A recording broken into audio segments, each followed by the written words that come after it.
Oh god, I was literally just waking up, and then I look at my phone, and then it says, watch the new Splatoon video on the Nintendo app today, the Nintendo Today app, and I was like, oh okay, behind the scenes or something. Hell no, it's a freaking Splatoon spin-off.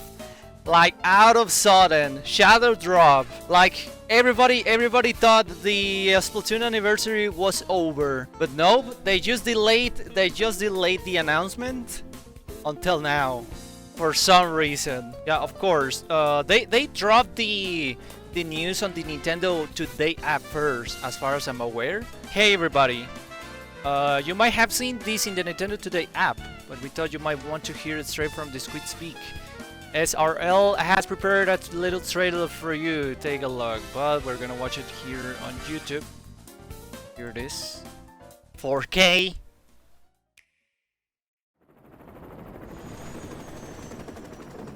I was confused as hell. Everybody was, Mr. Rod. Everybody was.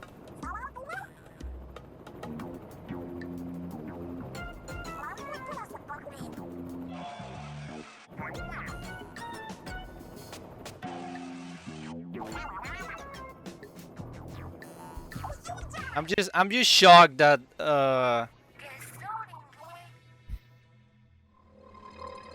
look at them. Like everybody was so ready to move on from a Splatoon 3 being done. There it is, a Splatoon spin-off. The first ever one, Chad. Look at them. A new character.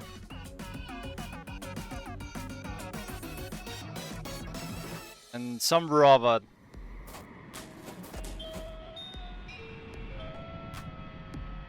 There's a Twister. Splatoon Raiders.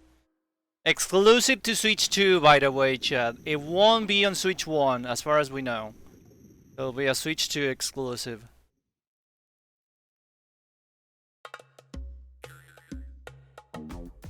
What's crackin', Squid Squad? Incoming report from the Squid Research Lab. Without further ado, we're excited to share our latest findings.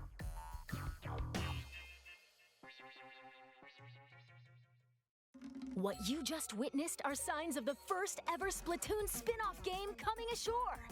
Splatoon Raiders. Yeah. As a mechanic, you'll go on an adventure in the mysterious Spiralite Islands alongside Deep Cut. We spoke about this, Chad. Splatoon Raiders is launching exclusively on the Nintendo Switch 2 system, but Yeah, there you go. research is still Switch 2 underway. exclusive. We'll report more on our findings when the results are in. But we're not done! Of course we're not done! Remember the third kids, chat? Remember? Of course they were fake, right? Nobody thought they were happening.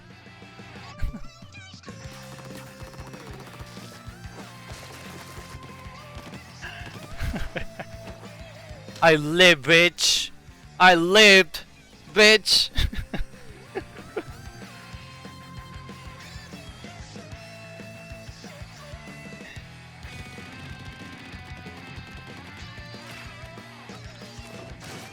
Oh my god, it's gonna be...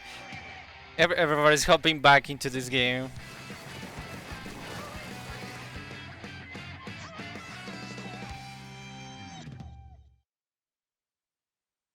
Well, an update to the Splatoon 3 game is also coming down the spillway. The Splatlands collection, which features new weapons from the Barazushi and Embers brands. Not Sheldon Peaks, by the way. Splatlands collection. Weapons, but have fresh It's different. looks and, of course, different sub-weapons and specials. We've identified 30 in total and hope you'll try them out for yourselves. I really like that splatter shot. In addition, weapons freshness caps will be raised. And they increase the freshness, so now you have to get 10 stars. Plus, series weapon power, a new stat to dive into, is being added to Anarchy That's new, Battle yeah. Series. This will track your effectiveness per weapon based on your win-loss ratio in battles. also be used in matchmaking to pitch you against other players with similar stats. Follow the Squid Research Lab for our latest findings. Plus...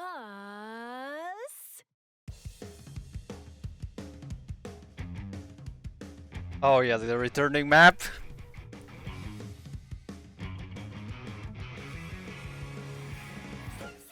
Don't call it a comeback. Let's fucking go, Chad.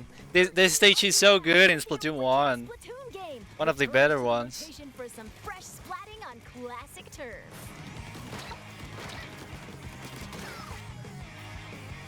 I hope they didn't change it too much though. Switch 2 players. You'll notice more detailed visuals, and the game will appear smoother in certain locations. Also, such as the square in Splatsville and the Grand Festival grounds. Switch 2 optimizations, Chad. Let's go. No need to fear. Nintendo Switch players and Nintendo Switch 2 players will still be able to splat together. Okay. This free update for Splatoon 3 is scheduled to release June 12th. Stay tuned for further updates. You're still gonna play on OG Switch? I don't think I will. I think I may have to play this on Switch 2. Personally, I don't know. The Switch 2 optimization means that they are going to let us play at 120 FPS. I think by the wording, I think they mean mostly the lobby, you know, because everybody knows that the lobby for some reason it's capped at 30 FPS. So maybe they are just going to uncap that to 60, and maybe some other things will just go smoothly, you know, because we have to keep in mind that we are still gonna be playing with Switch 1 players. So if Switch 2 players have the advantage to play at 120, I think that's gonna be a little bit unfair. Yeah, as you say, the game will run smoother in certain location. They don't mention anything about gameplay. So I saw everybody was getting excited. Oh, 120 FPS, 4K and stuff, and I'm like, no, I don't think that really means that. I think they're just going to uncap some of the sections of the game that run at 30. More detailed visuals, and the game will appear smoother in certain locations, such as the square in Splatsville and the Grand Festival grounds. But yeah, it's amazing, Chad, that I mean this is essentially the Switch 2 edition of the game, you know? Sorta, not really, but I guess you could say. I mean, Turkey, it's crazy that in the end this actually happened, you know, because everybody thought that they were done with this game. Everybody was just ready to wait for Splatoon 4, but nope. We're having a spin-off, and so many thoughts about this spin-off. I think everybody knew that they were working on something, you know. Everybody thought that Spiral, the project Spiral, was a Splatoon 4, but it looks like it was actually this game. It was actually the spin-off, and if you look at the Twister, they codenamed it Spiral because of this. We still don't know exactly what's the meaning of all this, but yeah, that was pretty smart. Yeah, that was pretty smart code naming the project like this. Of course, Splatoon 4 could still be on the way, you know, because there was also another project called OWL. But I have to be honest, Chad. I have to be honest. I was not expecting a spin-off, like, at all. And you know that I was so against a spin-off, because I always thought that this is not the franchise because of the type of genre that this franchise is, you know, like a shooter, FPS shooter and stuff. I was not really down with the idea of a spin-off, you know. So I was like, I don't think we're having an open world spin-off or stuff like that, you know? They haven't really said what exactly is this going to be about, you know? Because everybody's already theorizing that it's going to be open world, but I don't know. I don't really think it's going to be open world, because we have to keep in mind that they are still using the Splatoon 3 engine. So it's still the same engine as a Splatoon 3. And I doubt they used the same engine to make a full-on open world. I don't know. It's going to be like an expanded story mode or something, you know? Like with sections and you have to travel from here to there. I don't know, but open world? I don't think so. Maybe some free roaming here and there, but I don't know. It's pretty interesting, you know? It also makes me think, chat, because the fact that they are focusing on deep cut, it really makes me think that at some point this was going to be the third DLC for Splatoon 3. And I call this. Remember when we were speaking about the 10th anniversary, and we said how there was probably a deep cut DLC that ended up getting cut or something, but it looks like this is it. I don't know. Maybe at some point this was going to be the DLC, but they were like, you know what? Let's just make it its own game. Let's just test how big this franchise can get by making a spin-off. I think they probably want to redeem themselves after how Side Order was, you know, because everybody agrees that Side Order could have been much more, and maybe that's why they decided to make something like this instead. But that's just theories, you know. That's just theories. Of course, I don't know nothing, but I find it so interesting that it's the same engine, you know. I'm looking forward, you know. I'm not disappointed, you know. I'm happy that Splatoon 3 is back. It's alive. We're having turkeys. Everybody was joking about it, ended up being real. So, and I'm also glad for Deep Cut, you know. I'm also really glad for Deep Cut because they were barely in their own game, and everybody knows that they were barely there. I'm really happy that they are having their own side of the story, you know. Some also are disappointed because this is gonna be Switch 2 exclusive, but I mean, chat, let's be real, they have to announce Switch 2 games, you know, they have to. And maybe this was going to be cross-gen, but we all know how they had to cut so many stuff for Splatoon 3 already, you know. So maybe the fact that it's a Switch 2 exclusive, it's for the best. Maybe it's for the best because they don't have to hold back on the processing and the graphics and the, oh no, we cannot do this because the Switch 2 one is not capable, you know. Maybe it's for the best.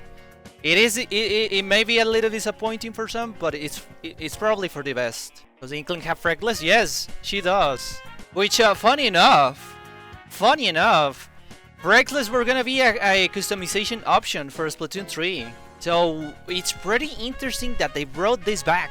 I also wonder if we're going to have scars, because the scars were also gonna be part of that. I wonder what this is. Really wonder, because you also have like a glimpse at the what's possibly going to be the villain, like this eye. I guess you will also be able to play as a Noctoling. And how extensive this game is going to be, you know, because the fact that it's like a spin-off, it's just there's going to be a lot of stuff to unpack then, you know. I'm just hoping that it doesn't end up being a glorified DLC. I really hope so. I mean, if it's its own spin-off, it's for a reason, right? This seems to be like a fishing minigame, you know. They can do whatever. Yeah, exactly. It could also get updated, you know. It could also get updated in the future. But I think this is going to work as a test, chat. This is going to work as a test of how popular the franchise is and can get, you know.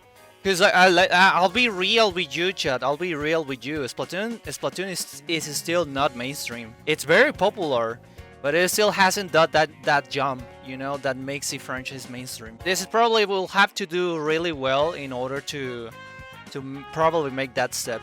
I can see the spin-off releasing around August. Yeah, me too.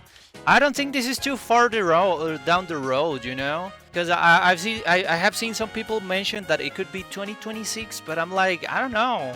I think this is fairly close.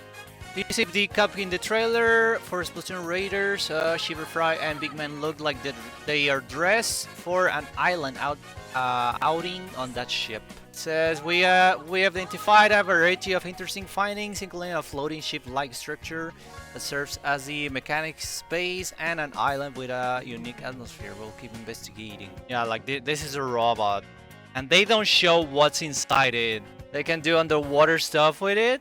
That could be as well. That could be as well. That it serves as a transporting vehicle, I guess.